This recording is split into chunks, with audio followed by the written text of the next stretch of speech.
Center, and then held prior faculty appointments in medicine and philosophy at Texas A&M University, and then Georgetown University, where I met him back in the very late 70s. Without further ado, I want you to give a warm welcome to Dr. Houston.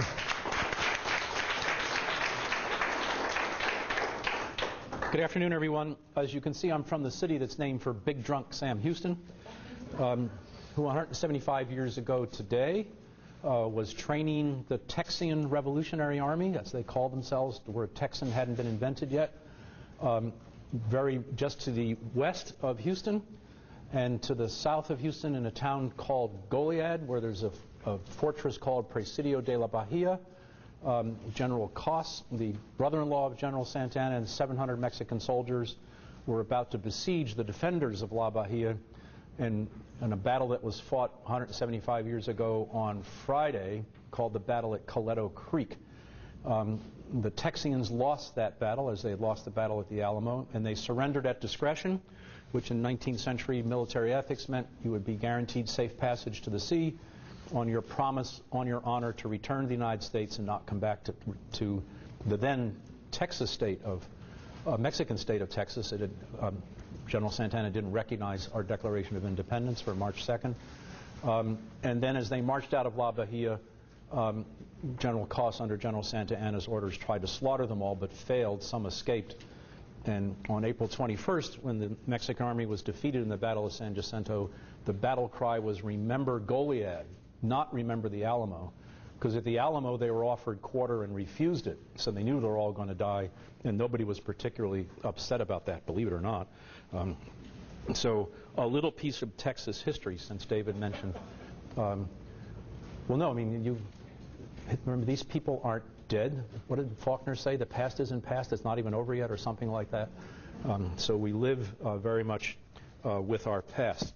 So I'm going to take on a topic that many people in bioethics think is a non-topic, because concepts of futility are simply too vague and too useless to be applied clinically, and I hope to persuade you that's just a big mistake, that there is a way to apply concepts of futility, and in fact to do so in an orderly way that will actually result in an algorithm for how to invoke concepts of futility. Just a general comment. The general concept of futility in the clinical setting means that well-formed evidence-based judgment supports the conclusion that the expected outcome of an intervention is highly unlikely to be achieved. That is, there's probably a 98% or greater probability of failure. That's where most of the literature places that range. The judgment does not have to be made with certainty. It has to be made with the best and strongest available evidence for making that judgment. When you invoke the concept of futility, however, you're not getting anywhere because it's too vague, it's too general. So what I'm going to do is sketch out for you 4 separate concepts of futility that do a great deal of clinical work, but if you fail to distinguish them, you will tie yourself in knots. In fact, I'll explain how that failure tied the Shivo case in knots back in 2005, was it now? It's been quite some time. So my objectives are first to emphasize a preventive ethics framework for making clinical judgments of futility. Our goal in clinical ethics always should be to prevent ethical conflict and minimize its occurrence. Ethical conflicts take a tremendous psychosocial toll on patients and their families, and also on care teams, and can pose a threat to the culture of a healthcare organization that we need to try to minimize and prevent if we can. And then give an ethically sound, clinically applicable decision-making algorithm for clinical judgments of futility based on 2 papers of which I'm part. The first, Dr. Rabinek is a Canadian who experienced a metaphysical disorder about 7 years ago, because she used to be on our GI faculty at the DeBakey Medical Center and on our medical faculty at Baylor, and she got an offer to go back to Toronto, where it's cold in the winter, really cold in the winter, and she accepted, and we offered to pay for immediate psychiatric intervention. We offered everything we could think of, and she said no, she was going home. She owned a black BMW that looked like it was going 150 miles an hour when parked. Anyhow, in the VA hospital in the mid-90s, she stopped me in the hall one day and said, "Larry, I'm sick and tired of being a technician. I'm being asked to put in peg tubes on these really sick patients who can't benefit from the nutrition we're going to push through the peg tube, but it's a really safe procedure, nobody dies from it. I don't want to be just a technician anymore. I want to be a doctor again. You need to help me. And so we began to think about this, and we joined up with Nelda Ray, who's one of our internal medicine faculty and one of the finest clinical teachers I have ever worked with. Dr. Ray is famous for her X-ray rounds with the residents, and you better be able to read that film or you are in really interesting territory. She, shall we say, has very high standards and enforces them in a very disciplined fashion. She loves all of our students and residents, but sometimes they get confused about high standards and harsh treatment. In any case, we came up with the core of the algorithm that I'm going to present because doctors should not be mere technicians. You shouldn't be doing things, neither should nurses. You shouldn't be doing things just because it's technically possible. And as you'll see, failure to recognize when things are technically possible but not medically reasonable is the core of this whole enterprise. And I'm going to explain why this is all based on professional integrity and the need to protect professional integrity, because that's what protects us when we're your patients. In the absence of professional integrity, we go back to the entrepreneurial model of medicine that predominated in Western medicine until the 18th century, when our predecessor patients regarded all clinicians to be predators and very dangerous people. And I suggest it's not a good idea for sick people to have to go back to that model of getting their care. So what's preventive ethics? You develop policies and practice intended to anticipate ethical challenges and try to prevent them from occurring before they occur, and then respond to them very rapidly when they do occur. This algorithm is designed to prevent ethical conflict about futility. And it's much better than a reactive approach, as I said, because it takes a much lower toll on everyone. Like preventive medicine, preventive ethics is not sexy, but it sure makes everything better in the clinical setting. So you're going to hear very little about responding to ethical controversy in this one, but more how to prevent it. So the background of this is several ethical challenges that have to be addressed. First is our default position of resuscitating all patients who experience cardiopulmonary arrest unless there's a DNR or DNAR order for the patient. And there's a history to this. CPR was invented to deal with the problem of very healthy young men working on high voltage lines being exposed to high voltage electrical fields and suffering electrically generated cardiac arrest. They weren't sick at all. And the goal was to get their heart started again, and they would be just fine because there was no underlying disease. And it went from chest massage to open massage to closed massage over time, and then came into the hospitals in the 60s and 70s and was applied to sicker and sicker patients without anybody looking at the outcomes, making CPR utterly ununique because nobody was looking at outcomes during this time. People were just doing stuff. Remember, this was back when the United States was the only industrial power in the world because the others had been blown up in World War II, and we were experiencing a level of wealth that we have never experienced in our history, which, by the way, came to an end in the late 1970s.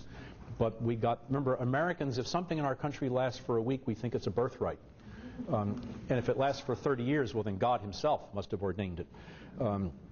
So there was no economic incentive to be looking at quality and outcomes because there was plenty of money for everything. Imagine being a medical school dean in this period. Into your medical school came a river of money, unchecked. It just flowed in. And all you did was divert it into streams called departments and budgetary units, and that was your job. You got to say yes to everyone. Ask a dean now how often he or she says yes. And they'll probably have to think really hard about the last time they were able to do that. And so the outcomes weren't being measured. And what happened was a crucial distinction got blurred between what's technically possible and what's medically reasonable. Medically reasonable means that a technically possible intervention has evidence supporting the clinical judgment that it's going to do the patient some clinical good. And there are lots of things that are technically possible that aren't going to make any difference at all to patients, not going to improve their conditions one bit. Once that distinction got blurred, then problems of futility began to surface. By the way, there's an urban legend out there, especially among, I'm tamping it down among our residents all the time, that just because something is technically possible, we have to offer it. And I'm going to explain to you that's a huge error about the informed consent process. So you're aiming to produce an acceptable outcome. So that's what you're trying to aim for when something is medically reasonable. There are two perspectives from which to understand the concept of an acceptable outcome. The first one, which always applies, is a clinical perspective. And from a clinical perspective, an outcome is acceptable when it prevents an imminent death, when it accomplishes its usually intended physiologic outcome, when it preserves at least some interactive capacity. If it results in irreversible loss of interactive capacity, that has never been regarded in the history of medical ethics anywhere in the world as an acceptable outcome. I can say that with confidence because, as Dr. Dukas mentioned, I'm the co-editor of the recently published Cambridge World History of Medical Ethics, where we got 55 scholars from 27 countries who worked for 12 and a half years with us to produce this magnificent set of chapters. And as I edited and re-edited each one, I kept looking for a tradition in medical ethics anywhere in the world that says we keep patients alive no matter what. That's what doctors do. And you can't find it. It's not anywhere in any culture, because they recognize that there are limits to medicine, and one is when you're just a physiologic preparation, there's no point in going on.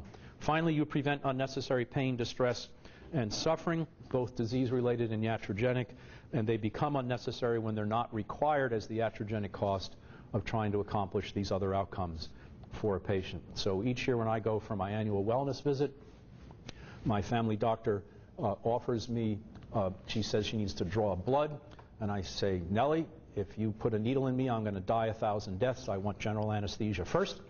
And she says no, because that would take a larger bore needle and hurt even more. And so I submit to the blood draw and die 1,000 deaths. And she tells me that pain is necessary. And she's right, so I'm just a weenie. Right? By the way, for clinicians and students in the room, about 10% of your patients are needle phobes like me. Please keep that in mind, and always remember you're the ones pushing the needles, not the ones into whom's person, right? Ordinary human beings, you just push the needle into their body. For us needle phobes, you are pushing the needle into our very person. And it's about this big, and it's coming right at you. Anybody else think this way? Ah, you see? We're the correct ones. They're the disordered ones, right? Okay, all right. By the way, that comment was what is known as Irish logic, which I will try to avoid for the rest of my presentation.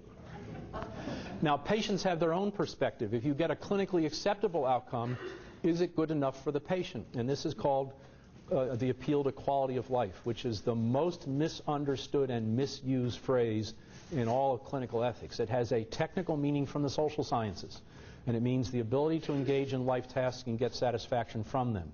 What life tasks are worth engaging in, and how much satisfaction is enough satisfaction, is something each individual has to decide for him or herself. There is no philosophical theory of what's the correct set of life tasks, except everybody knows reading David Hume, right? The philosophers in the room, correct? Any philosopher who's inclined to read great quantities of Kant and Hegel obviously is a miserable human being, right? True. That's correct. Beforehand than after. Yeah, true. Right. By the way, for clinicians in the room, if you have a patient who cannot get to sleep at night and you want to diagnose whether it's an incurable sleep disorder, give them any 5 pages of Hegel. Ask them to start reading those pages in your presence. If they are still awake at the end of the 5 pages, you can pronounce them incurable. To stay awake for more than 2 pages of Hegel, I think, Dr. Weir, is about the standard limit for a human being's central nervous system, is it not? Substitute Wittgenstein, but that's all right. Oh, Wittgenstein will knock you off after a paragraph. Okay, so that's the first thing. So what's the question for the patient? Will the resulting functional status that's clinically acceptable, that is, I'll have some interactive capacity, I will survive, I'll have manageable pain, distress, and suffering, do I want to live that way? Right? And I give you the example of my father-in-law who, when finally his diabetes caused gangrene that couldn't be managed by antibiotic therapy or vascular surgery, had to have his leg amputated below the knee, fought like hell against that because he didn't want to be without all of his body. And Sam Quintanilla was one ornery cuss, right? And he won that battle for 2 years until finally he realized it's either that or he's going to die, and he had to decide, right? He had to make a quality of life judgment about which it was going to be. Happily for all of us in his family, he decided to accept the surgery. He was a Reagan Republican diabetic. So when my wife and I were living in Washington area, Georgetown, was when Mr. Reagan was in the White House, and we went to the inaugural parade in 1981 because we'd never been to one, got to go see one, and we got at one of the stands an inaugural sealed clear plastic container of Reagan jelly beans. And before my wife Linda sent it to her father, she epoxy glued the top down. so that he could get his Reagan jelly beans, but she wouldn't contribute to the disorders. By the way, Sam, those of you, any of you take care of patients with diabetes? Here's Sam Quintanilla's diabetic diet. Sunday mornings, pan dulce and beer. Pan dulce is Mexican sweets, and it's the other day it's about 10% flour and 2,000% sugar. They are really good and good for your dentist too. Now, that's up to each patient. There are real risks in clinicians assessing quality of life of patients. And the studies consistently show that clinicians underestimate quality of life of seriously ill and disabled patients when you compare it with self-reported quality of life.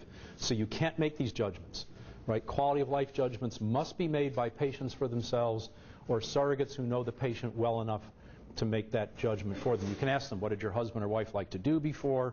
What kind of satisfaction they get from that? What gave them pleasure? Then you say, functionally, what can we get them back to? Then you discuss with the surrogate whether that's going to be enough. Do not make these judgments for others. You will get it wrong. And you'll have no evidence to support your judgment, which you're not supposed to do. Now, there are two groups of patients to whom quality of life judgments never apply. First is neonates, even though neonatologists do this all the time, and that's because neonates haven't lived long enough to develop life tasks. They have personalities, they have developmental tasks, but they don't have life tasks. That's a psychosocially complicated thing to do, right? To want to live all of your life in Texas, right, is a life task. Even children born in Texas don't have that life task yet. By the way, a friend of mine told me a great story recently. His sister, who lives in Phoenix, wanted to have her child born on Texas soil and persuaded her obstetrician to take a carton of soil that her mother sent from Dallas and scatter it on the delivery room floor so that she could give birth to her child on Texas soil. And that occurred. Who knows how many OSHA violations that was. Hey, Texas soil can't infect the child of a person from Texas, right? It can only affect Yankees, right? So that's more Irish logic. Okay, I'll stop. It doesn't apply also to older patients about whom we simply don't know enough to know what their quality of life would be. And these are patients who unfortunately are homeless or have driven off their families, and there's simply no one who knows them well enough to make this judgment. That's okay.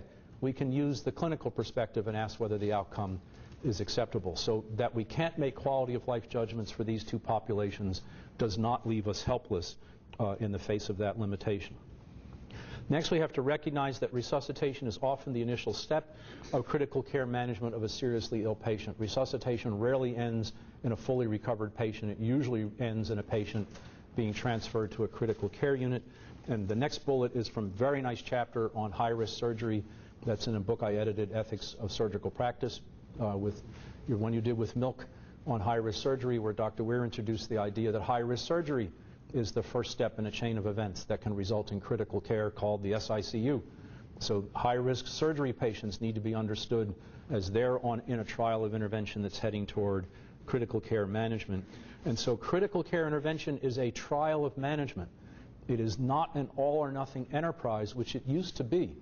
When I went to Georgetown in 1979, one of the neonatology faculty had a very simple stopping rule for neonatal intervention. The patient was off the ventilator and off all the machines and meds and ready to go home, or the patient died. That was it.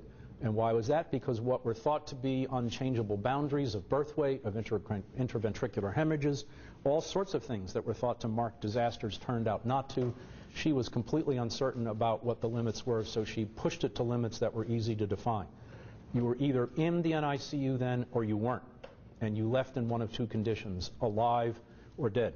And we don't do that anymore. It's not true in neonatal intensive care units or adult or pediatric intensive care units.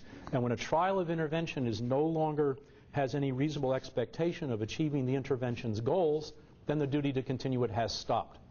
And that's going to shape the algorithm I'm about to give you.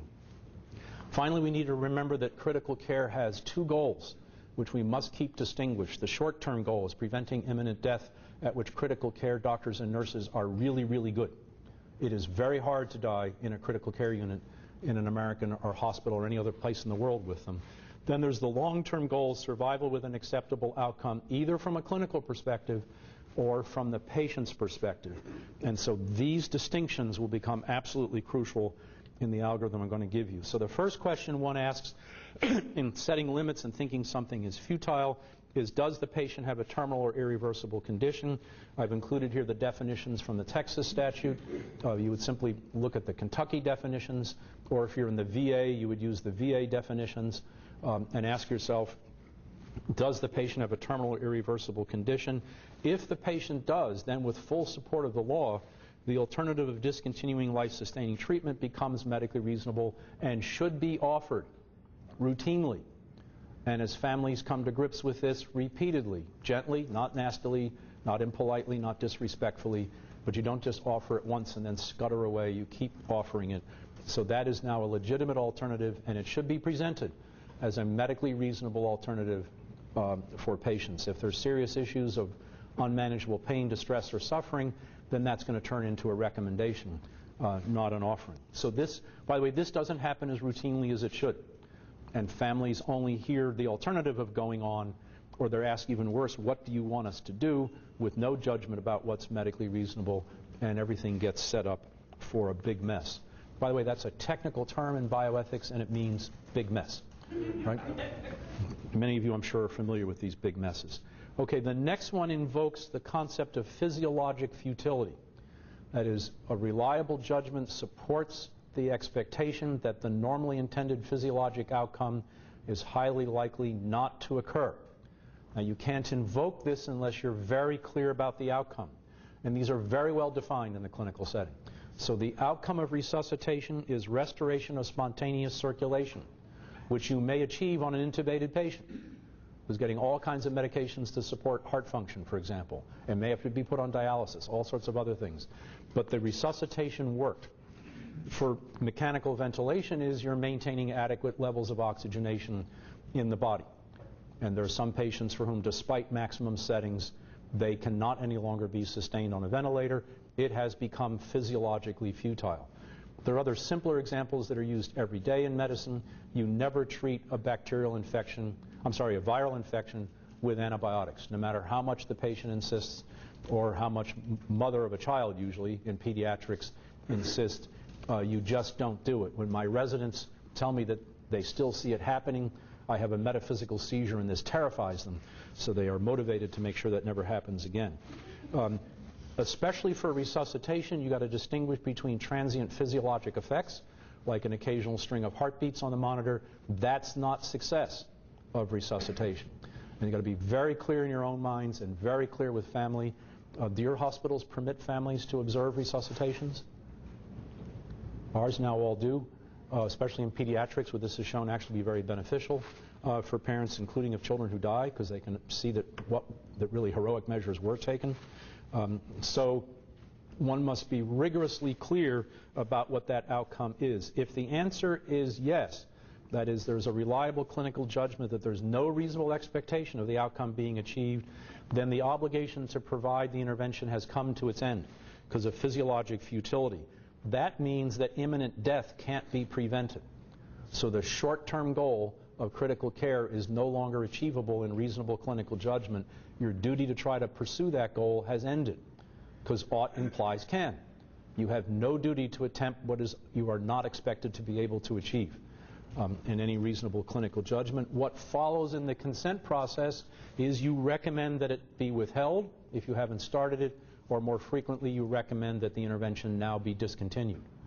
So in the informed consent process, when an intervention is not medically reasonable, you recommend against it. Is that an attempt to influence the decision maker? Yes. Is it an attempt to control the decision maker?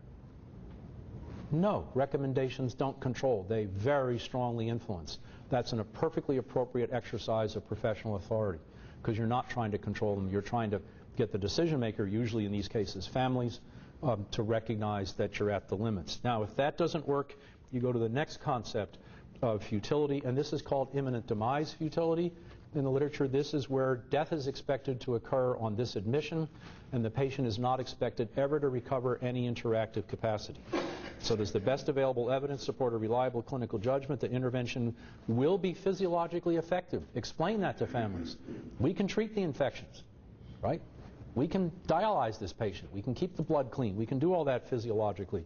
But death is expected to occur in a short period of time, days to weeks, and no recovery of any interactive capacity. That's absolutely crucial. Both conditions must be met. When there is imminent demise futility, then the short-term goal can't be achieved, nor can the long-term goal, and the limit on the obligation to provide this treatment has been reached. And again, notice, you use the informed consent process directively. You don't do non-directive counseling in this circumstance. You recommend that the intervention be withheld or discontinued. By the way, when I say that, I don't expect families to agree immediately. This sometimes has to be repeated. Usually some family members are ahead of other family members in understanding what's going on, and of course they become very valuable sources to support other family members. Religious folk will want to pray over this one. We see a lot of that in Houston. I'm sure you see a lot of that here. That's perfectly appropriate. Prayer in all religious traditions serves many roles, but one of them is to discipline oneself and prepare for the death of a loved one. I mean, prayer is an enormously powerful form of self-discipline. It's why it's been around for thousands of years, because it works.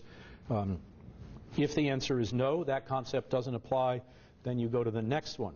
And this is called in the literature clinical or overall futility, and it's where the treatment will be physiologically effective. Imminent demise is not on the table, but the patient has irreversibly lost interactive capacity, either through neurologic devastation from, say, a brain tumor or severe head trauma, or from just loss of oxygen to the brain that has resulted in irreversible loss of any interactive capacity. So does the best available evidence support a reliable clinical judgment that the intervention will be physiologically effective?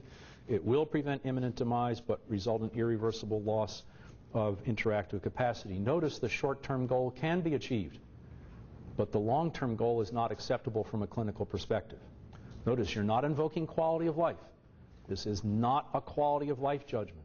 When you lack interactive capacity, you lack the capacity for any quality of life. Doesn't matter what it is. You can't have one. Now, in the Shivo case, what we heard from her husband, who was still her legal husband, was that long-term, his wife was never going to recover to the woman he knew before. She was gone and had been for 15 years. So she not only had a permanent vegetative state, she had a really permanent vegetative state. Her parents and siblings, misdescribed in the news as her family, because her husband was her family, said, this treatment is working. You can't let her die. And they were correct, because physiologically it was working. They were able to treat her infections. They were able to get her nutrition and fluid that her body could absorb and use. And if you saw the video of her on television, she actually looked like someone in a vegetative state in awfully good shape.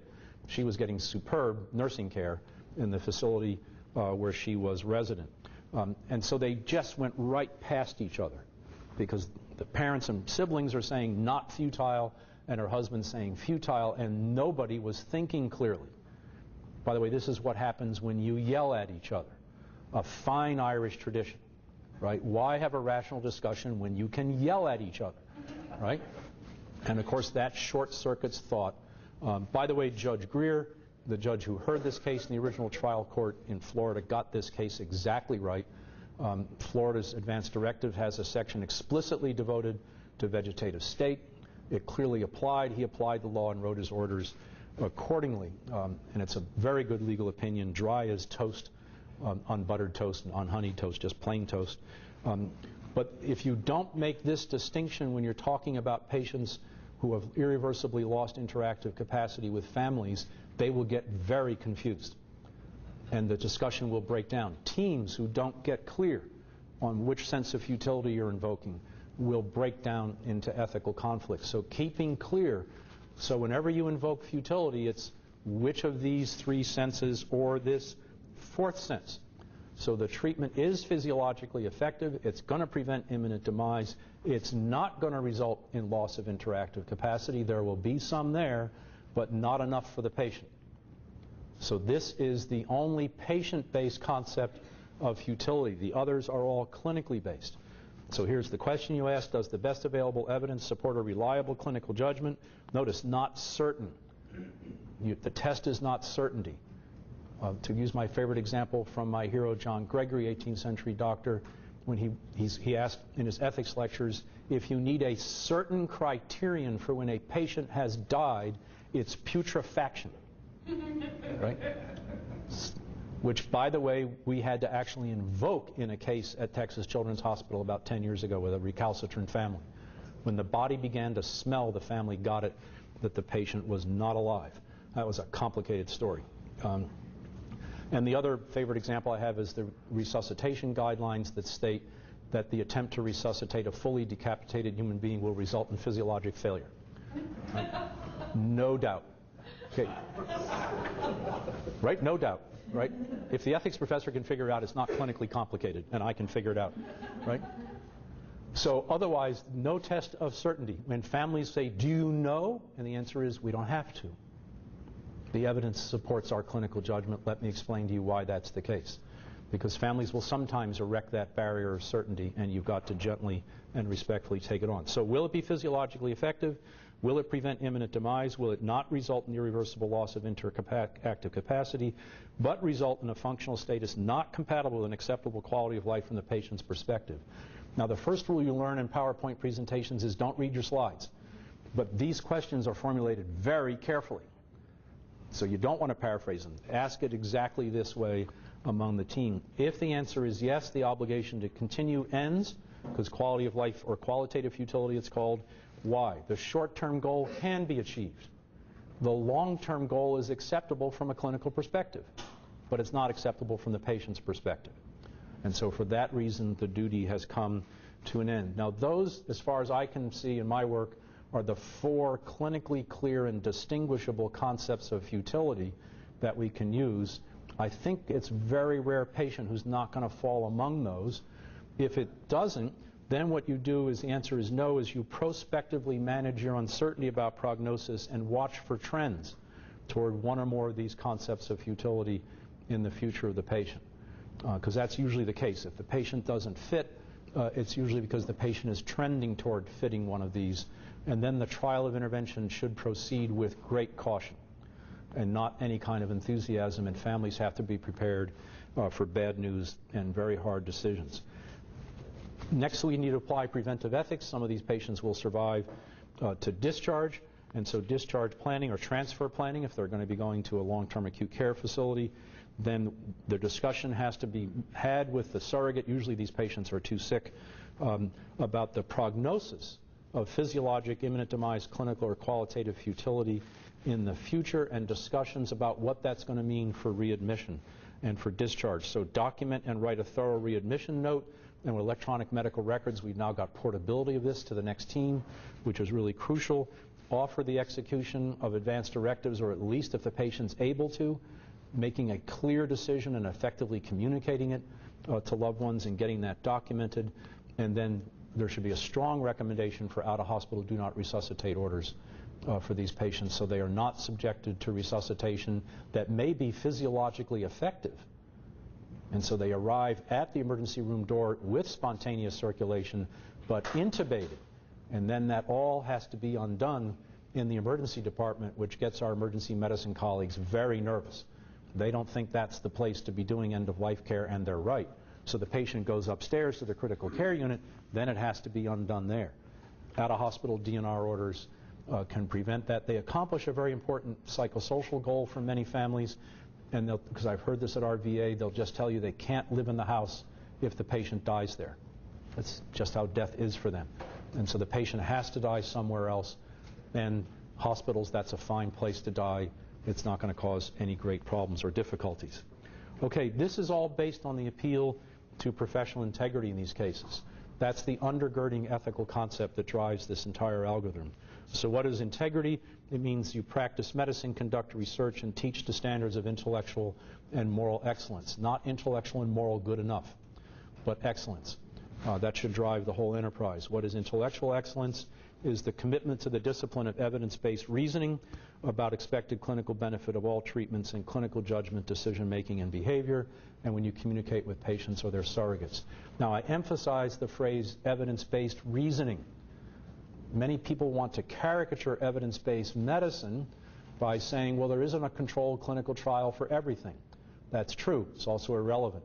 Clinical-based reasoning means you test your clinical judgment against the best available evidence, whatever it is. If there's no literature on the subject, sit and talk with experienced colleagues. Right? You just don't make these judgments on your own. So there is the evidence-based reasoning is a discipline that can always be followed. None of these concepts of futility should be based on idiosyncratic, unsupported, and not critically appraised clinical judgment of the attending. That would be a disaster, and we've got to make sure that doesn't happen. Moral excellence is when you commit to the protection and promotion of the patient's health-related and other interests as your primary concern and motivation. And what do these combine to prevent? The duty to prevent over-treatment. If something is no longer medically reasonable and is going to add to iatrogenic and disease-related pain, distress, suffering, loss of functional status, and even mortality, you're violating professional integrity. It is not benign to do everything to these patients. We think that it is. That's a mistake. And the evidence for that, if you need some, is the huge literature on moral distress in the nursing literature, where nurses and moral distress means there's a doctor's order that violates my professional integrity as a nurse. I shouldn't have to do this, right? That's what happens when you're not. And by the way, making these judgments of futility is challenging. Making these recommendations to families can be distressful. And so what's the normal human response to challenging and distressful events? Avoidance behavior. Now, those of us who have Ph.D.s in philosophy in the room, on the award of our degree, we were told you will never be irrational again in your life. Avoidance behavior won't be a problem for you. But the rest of you have a problem, right? When you spend many years in graduate school, all irrational tendencies are stamped out. Correct, dear philosophy colleagues in the room? Of course. Now, is there legal support for this concept? You bet. Right in the very first end-of-life case, and every case since then, the Quinlan court was there. The case was professional integrity was erected as a barrier against discontinuing treatment. That's what the doctors asserted. This would violate medical ethical standards. And the court said, really? Let's read the history of medical ethics. And they discovered, no. Limits on the obligation to prevent death have been part of medical ethics throughout its history. Your claim to professional integrity is groundless. But here's what they said. They said professional integrity, when it's reliably invoked, is an ineluctable bar to discontinuing treatment. Ineluctable is a word that word, with a capital W, does not recognize in its dictionary. So Latin scholars, what does ineluctable mean? That which cannot be led away. It is an implacable obstacle. And that's what's being invoked here. When you're expected to do something that meets one of these concepts of futility, your professional integrity should become an implacable obstacle. I am not saying that you should say that to patients or their families, right? I have an implacable obstacle here. It's called my professional integrity. The answer is no. No, don't do that. Again, it's recommendations, and clear thinking should be carried out here all the way through. So as a matter of professional integrity and the settled law of informed consent, what this algorithm is doing is saying you should make the expert judgments about what's medically reasonable. That's your job. When families say they want everything done, that does not set the standard of care. First of all, it has no clear meaning. That's a placeholder for a whole complicated set of questions that are underneath it. But patients' requests or families' requests do not set the standard of care. Evidence-based reasoning, guided by serious moral reflection, is what sets the standard of care. And as a rule, these are not lay judgments. Now, there are surely exceptions. The most vivid in my experience was a 15-year-old girl dying of cystic fibrosis at Texas Children's Hospital about 15 years ago, where my colleague Fernando Stein on rounds, when he introduced her to the residents, said, this young woman can give you grand rounds on cystic fibrosis, and I've asked her to give you a 5-minute lecture. And it was like an attending speaking. I mean, she really knew the science of her disease, and then she talked what it was like to have it. But that's not the rule. That's the exception. By the way, this phrase, we know our bodies better than other people do, not true when it comes to anatomy and physiology. That's just not the case as a rule. So physicians should be willing to offer discontinuation of and recommend against life-sustaining treatment when it is ethically justified to do so. That is not disrespectful of autonomy. It is perfectly consistent with the legal and expectations of the informed consent process. They should support you in this. A crucial consideration, organizational policy has got to back you up, right? If people say in the VA, I'm going to do a congressional, that is called their congresswoman or congressman, right, then the response to be to say, here's the phone, would you like us to dial their staff for you? And we'll get on the phone and explain what's going on. Then you can get on the phone and explain what's going on. Meanwhile, someone is getting the medical director of the hospital, the chief medical officer, to come down, and you get backup. If you're trying to invoke this algorithm in an organizational culture that won't back you up, you're in trouble. Right? You'll get pushed around by families and be in really deep trouble. This is a matter of organizational culture, which is a concept that that concerns the organization's values, usually expressed in mission statements. Don't ignore those mission statements. They're not mere rhetoric. It's expressed most powerfully in budgets. If you want to find out what an organization cares about, look at its operating and capital budgets, and you'll learn very quickly what it cares about. But there's also what leadership tolerates and what they tolerate that they shouldn't. And leadership should not tolerate families demanding everything and violating professional integrity. Why? If your integrity is eroded by moral distress over time, you become a danger to your patients, clinicians in the room. This is really not good. That's another technical term from ethics, meaning not good, right? Leaders, I have taught for many years ethics and leadership for the American College of Physician Executives. Most of the physician executives I've taught get this. I learned the concept from them. But some leaders need support from below to really step up and put their leadership behind this, because without the professional integrity being the core value of a healthcare organization's culture, then it's in real trouble and is a menace to its patients and indeed to the community. So there's a very serious ethical concept underlying this entire algorithm, and if it's well designed, you should be able to find your patient either under one of those four concepts of futility or someone who might be trending toward them. These are the two articles I referenced, and I'll be glad now to see what questions you all have. Yes? Paul, Oh, yeah, there's the mic is coming so that you'll get recorded for the video. It's on. Let's rip their hands off. Thank you, Steve. The mic's at the end of the head. Your point about institutional support for this quite sophisticated and complex presentation that you've made is an interesting one. And I'm wondering if, while it may be supported by your particular institution, how widespread is that kind of support in Texas? Well, as some of you may know, our Advanced Directives Act allows an attending physician on a terminally irreversible ill patient to refuse to carry out a treatment decision or a directive when it is judged medically inappropriate. Now, this has been nicknamed the futility policy, but that word doesn't appear anywhere in the statutory language. When an attending makes that judgment must go for review by a medical or ethics committee, which then decides whether they agree or not. The ethics committee is no longer advisory. It is now exercising state-sanctioned power on behalf of the institution. It is a huge change in the role for the ethics committee. If the committee agrees that it's medically inappropriate, the family are notified in writing that they have 10 days to find another doctor or hospital, and that if they don't, the life-sustaining treatment may be discontinued at the end, and they have no recourse. The only recourse they have to a court is if more time is needed. In our affiliated hospitals, if progress is being made toward a transfer, the 10-day clock is suspended instantly.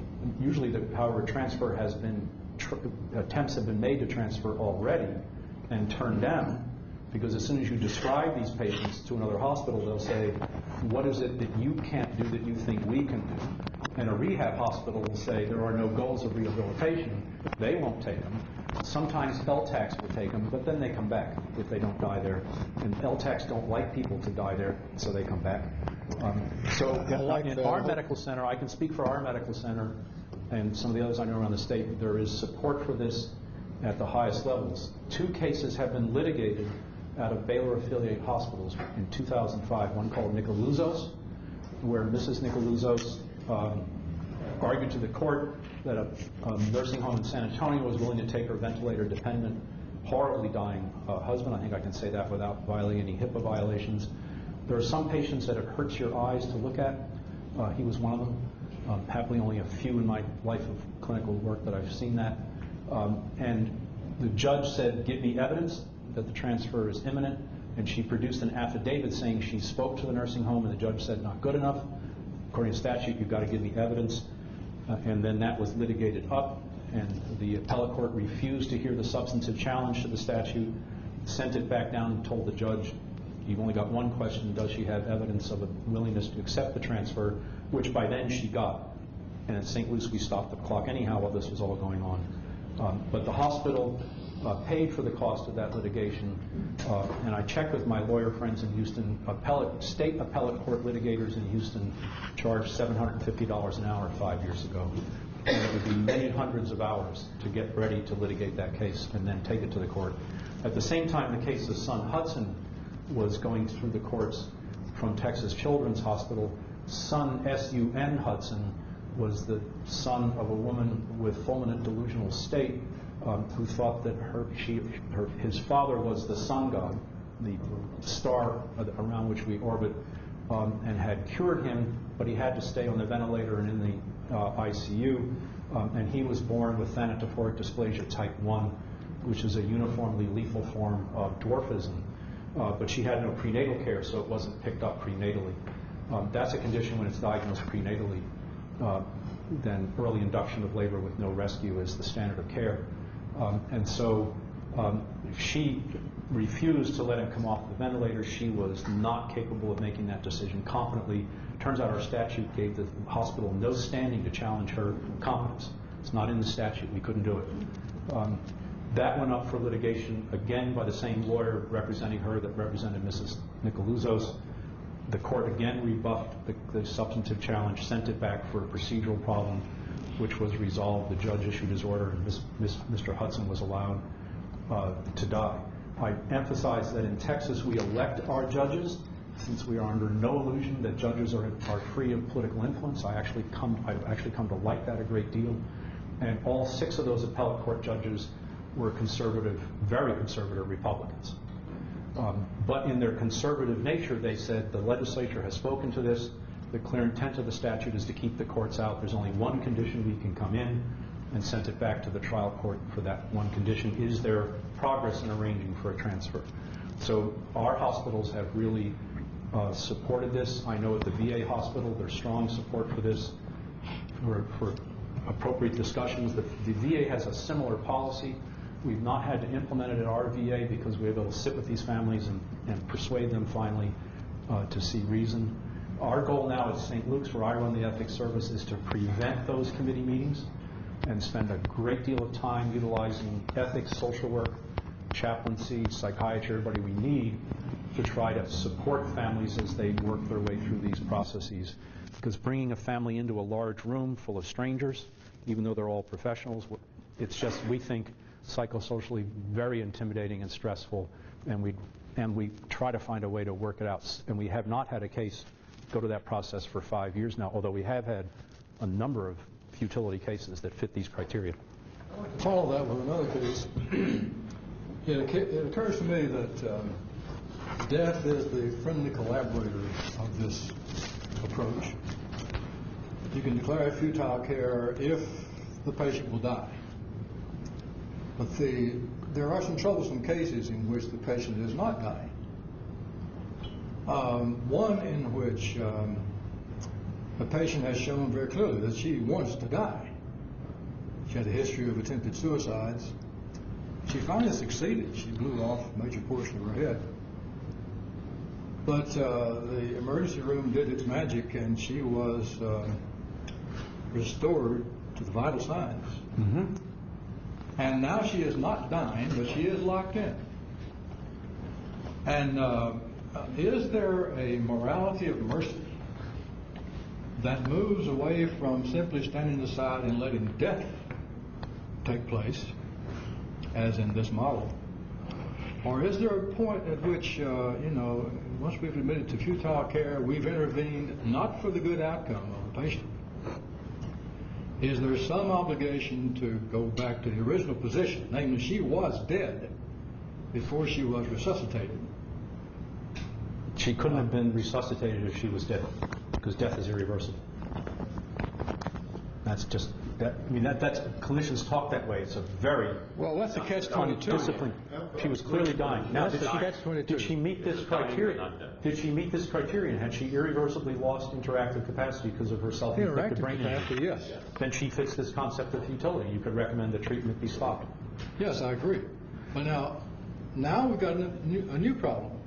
She's not going to die on her own. She's got to have all these treatments withdrawn. Right. You just withdraw them. Which is the same as not starting them. You just withdraw them. No, I Policy's not this gonna claim say that withdrawing, withholding, there's a huge difference, but that's another issue. The trial of intervention should be declared a failure, and so you stop it. As with all failed interventions, you don't keep going. Well, in both Texas and Kentucky, there's a very strong right-to-life movement. Yep. And they settled for the reductionistic notion of human life as identified with the vital signs. And you have a far more complex and I think sophisticated approach to that, but the political dimensions of a decision like that are terribly costly. Yes, and hospital leadership thinks a great deal about those things if this gets in the public domain. In Texas, we have two right-to-life groups. One, as you described, the other that fully endorses and supports the Texas Advanced Directives Act, and that's because that second group is mostly Roman Catholic. From everything I've said, is completely consistent. This all fits. It's not designed to, but it happens to fit Roman Catholic moral theology on end-of-life issues very nicely. So now, there was an attempt made to revise our Advanced Direct Statute in the 2009 legislature. We're under an old Reconstruction Constitution, and our legislature can only meet every 2 years for 140 days. And has to do all the state's business. The vitalist right-to-life group actually lied in their testimony. And the very conservative Republican members of the House committee were furious because you never lie to a legislator, because they know if you make public policy based on false information, it's going to be worse than what you've got now. So that politically has turned out to be a big advantage. They're trying again in this session what credibility they're going to have in the House, because the bill has been introduced in the Senate, not in the House. And I think the House Republicans were so burned by those lies. I mean, for example, they said that in the Texas Medical Center, we refuse to accept these patients on inter-hospital transfer. Completely and demonstrably false.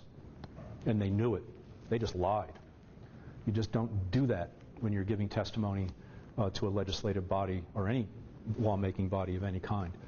So our politics are complicated, but the Advanced Directives Statute is premised on professional integrity.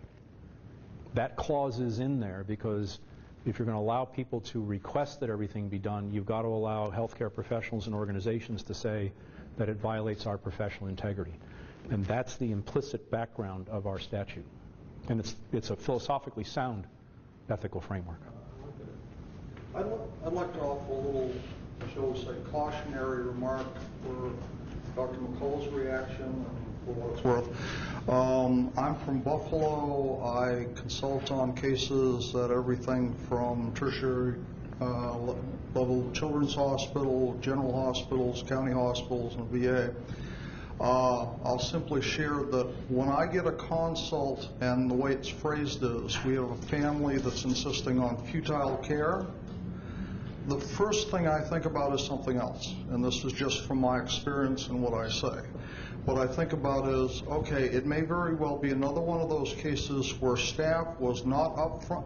Remember what's going on here. If we get a futile case and the family doesn't agree, if the law backs this up, we can unilaterally withdraw over the objections of families. That's where the rubber meets the road here. It's one thing to use this as a concept to counsel families. We would always want to do that, but sometimes it doesn't work. My experience is a lot of times, a big part of what's going on is families have not been properly counseled as things evolved, okay? The docs may be saying to each other, this isn't working out, et cetera, but they're not saying it to the family. And then at some point, somebody sends the resident for the DNR without any anticipation whatsoever, and what do you get? Family insisting on futile care from the doctor's perspective, okay? If you think about that, and I think this is one of the reasons why one of the good reasons, I think, in our literature, where many people like me were very nervous about going along with the sort of futility policy, is that if you get down in the trenches, the way it all works out has a lot of problems. Now, there's another preventive ethics consideration that comes up here. How do you avoid that? Well, part of it is being frank and blunt repeatedly with family about what's going on, having them as part of clinical conferences. Even though you've got a competent patient that you're getting consent to, you still have them there. They get to hear what the patient's saying. They are ready for it. You anticipate things and the rest. Okay? I think what Dr. McCullough has offered here has the precision where it works. It's just with that cautionary. If you want to run in with that, those distinctions and all the rest, one of the issues you have to ask is, was the family even given a chance to come to terms with this? Thoughts? No, that's fair. I mean, we use this in our ethics consult work at St. Luke's, and when the team says, oh, well, it's this, suppose it's overall or clinical futility, then we ask, what have you told the family? And then they'll say, well, we've told them. Say, no, what words did you use, right? And then you say, now you need to go back, and we'll be glad to be there when you do, but you as the attending must go back and explain to them why you think and in what sense this is futile, and why the loving and caring thing to do is to think about stopping this treatment. Of course, right, but the first step is getting clear in your own head, right? So invoking futility is not helpful. Invoking one of these concepts when there's good evidence for its application, that is helpful. That's the take-home. I just had a quick question.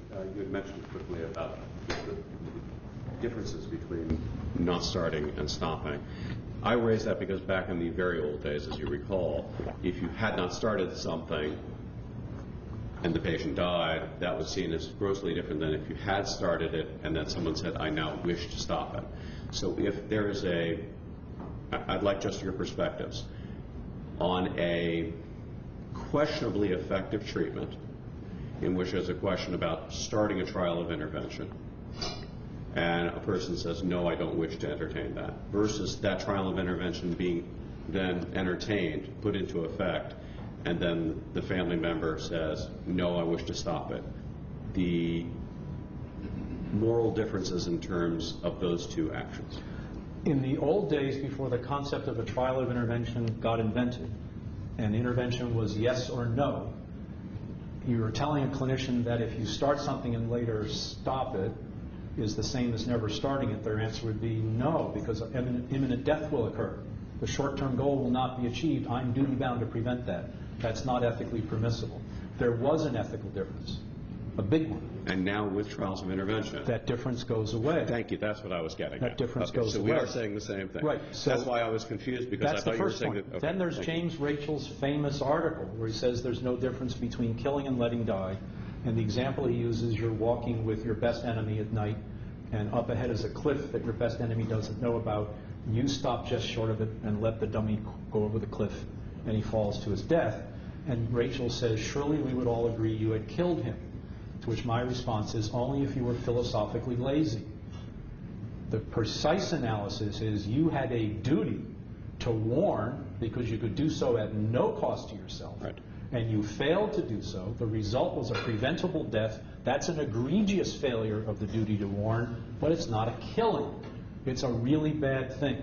Philosophers got away with that sloppy thinking in the past. They still get away with that sloppy thinking. Rachel's is invoked all the time. No difference between killing and letting die. Not true. Why? Because in professional medical ethics, there is a very strong rule against killing your patients. Right? Now, where did that rule originate? Its first expression is in the Hippocratic Oath. But that's done there out of self-interest, not any notion of duty to the patient. In the ancient world, they understood that there were things you could give patients that would mimic natural death. There were no medical examiners. So I could hire David to kill my older brother when my father was still alive, and then I would get all the property, all the nice Greek goats, right? Yes, Greek goats. With feta cheese and beets. There we go. Would come to me, right? There were doctors in ancient Greece who hired out as assassins. What the Hippocratic doctors said, come to us, we won't kill you. It's a marketing ploy. Right? The Greeks had no concept of sanctity of life. And nothing. Not a culture that believed in death before dishonor. Are you kidding? There's no way in the world. But the important point that I just wanted to raise before, though, is that with the notion of trials of intervention, that problem goes that away. eliminates the discrimination Right. between In this two you'll different see, moral acts. right? Where does it say? Wherever you are in the intervention, then you. Now, how often can you invoke futility before an intervention? We can probably get better at figuring out who is highly unlikely to survive a resuscitation. That is, where it will just physiologically fail. Years ago, one of our pediatric critical care fellows at Texas Children's he noticed that fourth resuscitations had a very high failure rate. And he did a retrospective look and found out, using a physiologic pediatric critical care profiling score, he was able to retrospectively see that the kids who did not have a successful fourth resuscitation had like a 2 standard deviations worse critical care score. Now, he never went on to do the next step, and that would be to prospectively study it, not apply it, but make your predictions and then see what would happen. So that gave me the concept that maybe we could get a whole lot better at figuring out who's highly unlikely to survive a resuscitation and be able to recommend against resuscitation. I think that's going on. But how strong the evidence base is for that recommendation, I'm not sure of in all cases. And there are political reasons why also people recoil at that. Because even though ethically that is the appropriate response, people then get concerned about people standing in judgment. Right. This gets back to the Palin comments, that there would be a person then saying, you aren't going to succeed, isn't all life of value? And that's when you have to say, no, this would not be undergirding this entire algorithm is all human life is valuable. Not all of it is salvageable. That's right. There's a distinction. Yes. None of this says we disvalue human life. It just says we recognize the limits of medicine to prevent death or bad outcomes. Well, one of the things that I've had troubles with when I've tried to teach issues of futility, actually I used to teach reject the word futility entirely. Right. Not because there aren't treatments which will fail to achieve useful results, but because the word futile has a particular meaning. And you even in referencing the Shiloh case, talked about people talking past each other because they're using different meanings of the word futile. Right. They didn't make this distinction. The problem is, I guess, and this is my line of thinking on it, is that futility does have, in fact, a meaning, yes. Which isn't necessarily captured by all of these different phrasings of the word. And there's a limitation to how much you can stretch a word before you're expecting too much of people to understand that when I say the word futility, I mean something entirely different from what appears in your mental dictionary when you open it up and read the word futility, right? Futility means won't do a thing, and if you've got a medical mental dictionary, it probably has the example of antibiotics for a virus at the end of it. And that's what most people mean by futility. So I almost wonder, and you suggested, you said that the word futility doesn't appear in that law in Texas. Perhaps that's a wise idea. If there's confusion, it often isn't. Let me rephrase that as a question. Is it confusion in terms of people really disagreeing about what they are expecting from treatments, or people misunderstanding each other by use of the issue is words people in a very stretched sense? Mistakenly thinking that in its generic use, the word futile in the clinical setting does not have a precise meaning. It has a very precise meaning. Evidence-based judgment supports the expectation that the ordinarily aimed for outcome is highly unlikely to occur. Now, that has no clinical applicability because there are different outcomes. Exactly. Short-term and long-term, and you've got to be clear on them. So you can then specify, using specification, a la Beecham and Childers from Henry Richardson, right? First sense of futility, physiologic. You're not going to get the physiologic outcome. Then imminent demise, then clinical overall, and then quality of life. Those are very clear. They're clearly distinguished from each other. They have a precise clinical meaning, and when rigorously, with the burden of proof on their application, any uncertainty, they don't apply.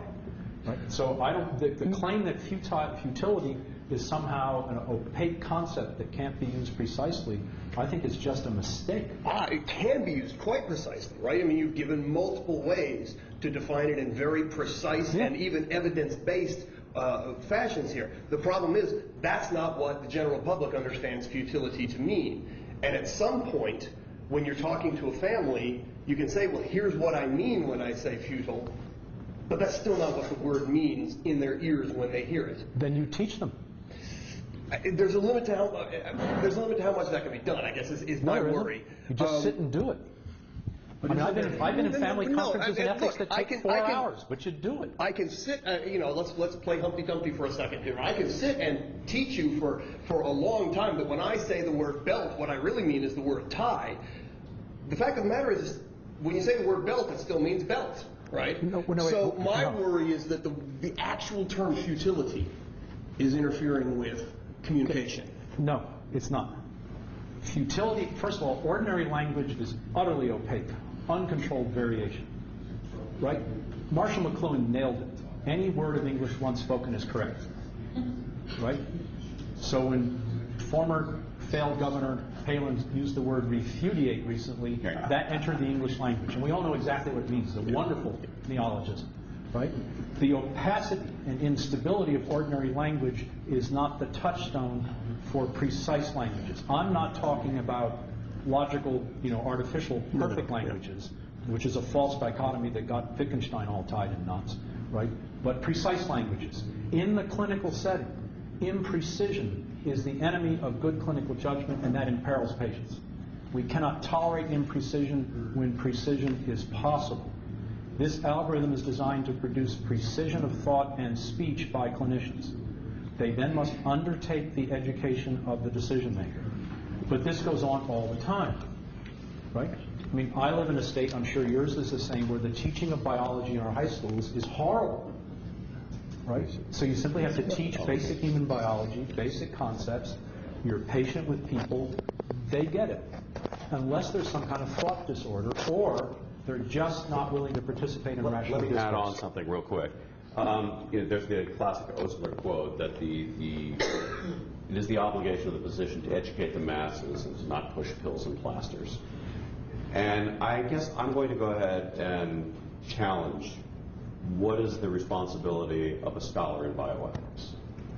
When we have many people who are in medicine, and they are indeed to be educators, I understand that. As a clinician, I educate much of the time that I'm in a patient care room.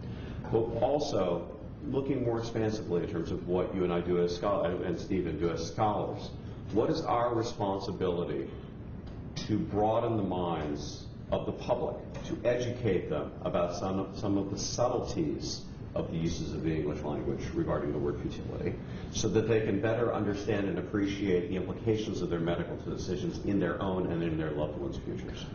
Well, first of all, our duty as scholars is to provide, in my case, philosophically rigorous concepts that are clinically applicable that my colleagues can then use. That's what this is designed to do. And I'm going beyond that. Do you then have an obligation to the public? Now, do I as a scholar have an obligation to the public?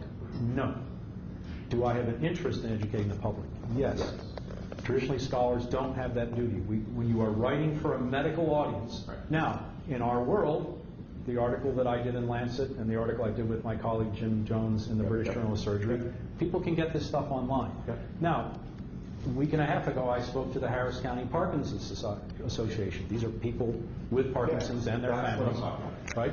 And I said, and I gave them a little primer on this. I didn't use the slides, right? And I was saying, sometimes a clinician might say to you, this treatment is futile. Have you ever heard anybody say that? And they'll nod their head and say, well, here's what that means. Right? These are reasonably well-educated people. Yes. So you do your best, but that's not among our duties. My duty is to equip clinicians with philosophically rigorous, clinically applicable conceptual tools to improve the practice of medicine. And in this case, by bringing precision where there's confusion. Confusion is the enemy in the clinical setting. It's very dangerous. I'm going to go down a level from that higher level of conversation, go back into the operation of this actual process. I think you sort of outlined it in response to the very first question, but I am kind of curious as to who gets to be the arbiter of what is irreversible loss of interactive capacity, what is the check and balance on that arbiter, and what are the measures of holding them accountable? What are they at risk for if they get it wrong?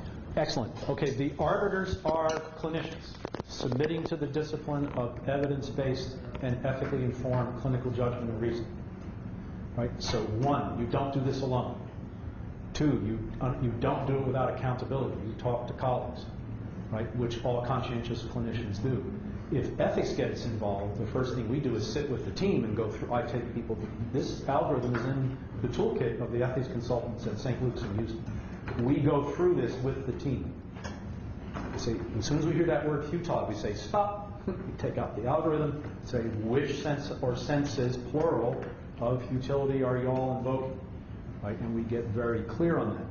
Remember, in the informed consent process, clinicians are charged with the expert judgment about what's medically reasonable. They don't get to force it on anybody, except in that one exception in Texas under the statute or the force of law. Otherwise, not. And so that you make the expert judgment. Now, this the fourth concept of futility, right, the qualitative or quality of life, this has to be done by the patient or the patient's informed representative. Right? The up to here, right, is that it's acceptable clinically. That's all the expert clinical judgment. What functional status we think you might have, the range of that, that's an expert clinical judgment. Then the patient or the patient surrogate has to decide if that's enough.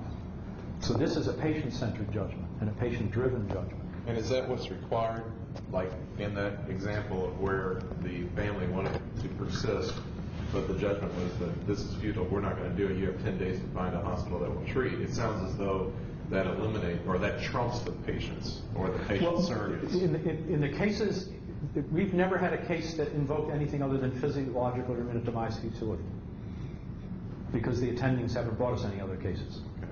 Patients in vegetative state tend to be stabilized, tuned up, and transferred to LTACs. That's how our doctors are dealing with them. Should they be dealing with them differently? That's not at all an easy question to answer, just yes or no. That's a controversial area. Does that address your question? Yeah. Okay.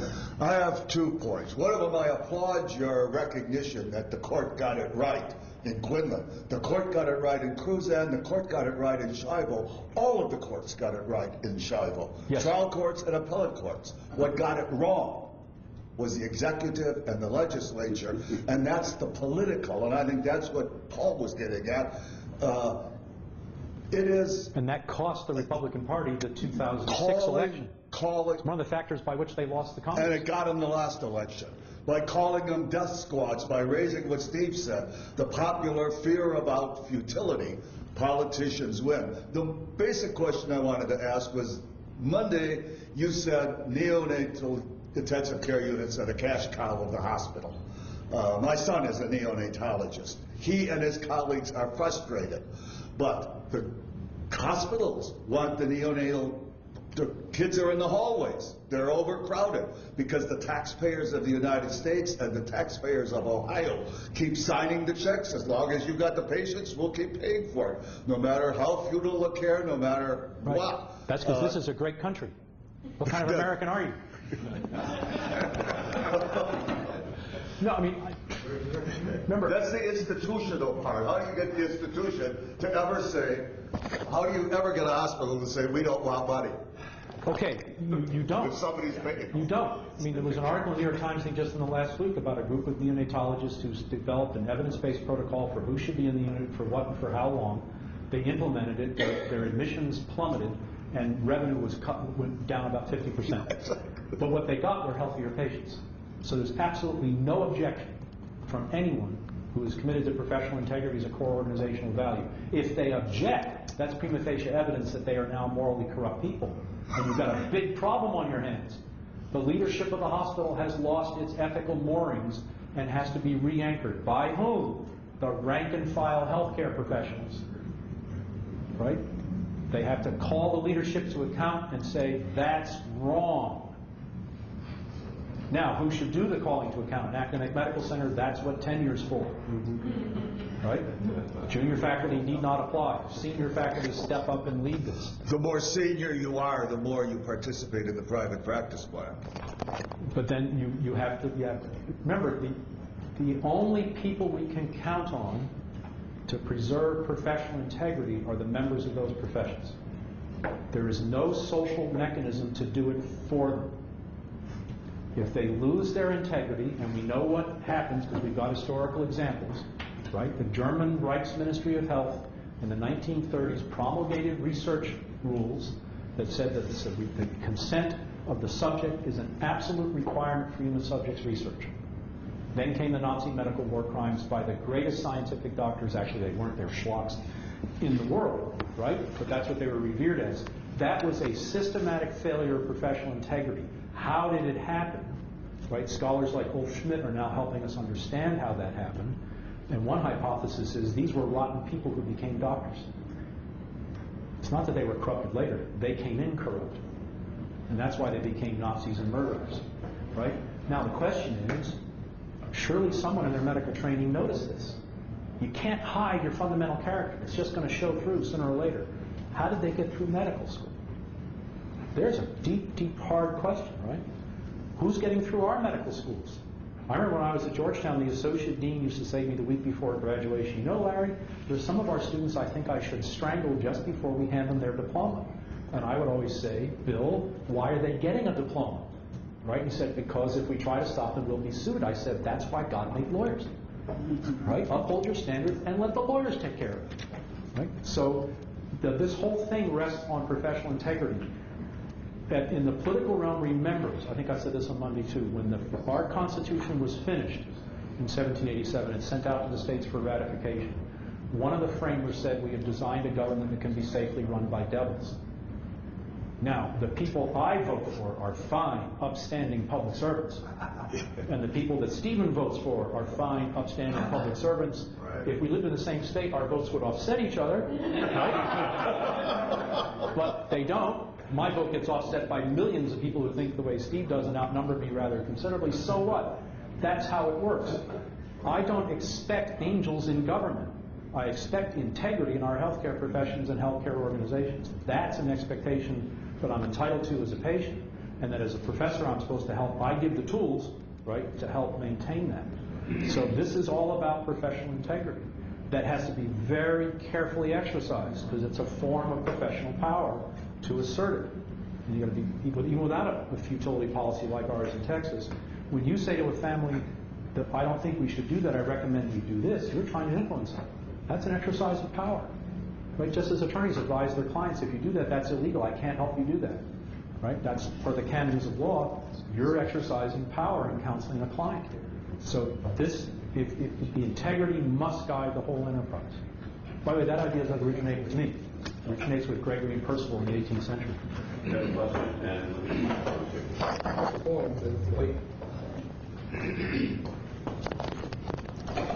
People being creatures of rationalization as they are, I suspect there are very few physicians who would regard themselves as people who lack integrity, even professional integrity. There's a variety of ways of explaining the actions that are taken.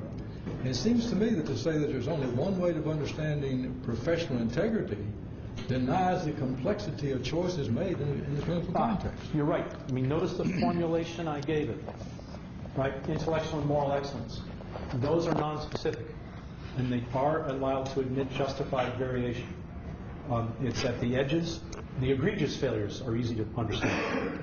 It's when someone's drifting in that direction, or there are incremental changes in how we incentivize doctors, and they drift away from their integrity in such slow increments that we can't see it. Remember I take my instruction from the ancient Greeks who taught us the great enemy of the moral life is self-deception.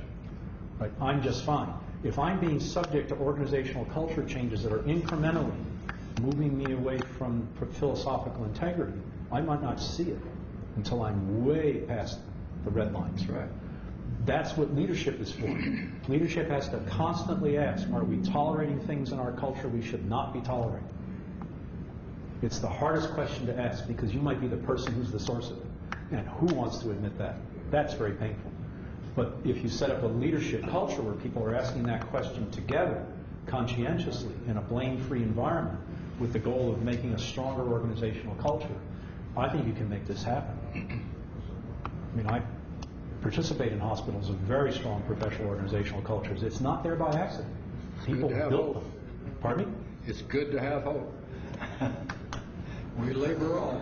Hope should always be guarded when you're dealing with the frailty of human nature. That's why strong organizational cultures.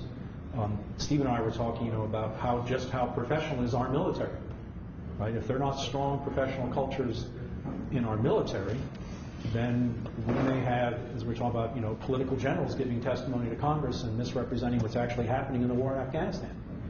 We are all ill-served as citizens should that happen. So, I'm sorry that subject came up. That's a big one. So is General Petraeus under unrelenting incremental pressure from the White House to be a happy tales guy?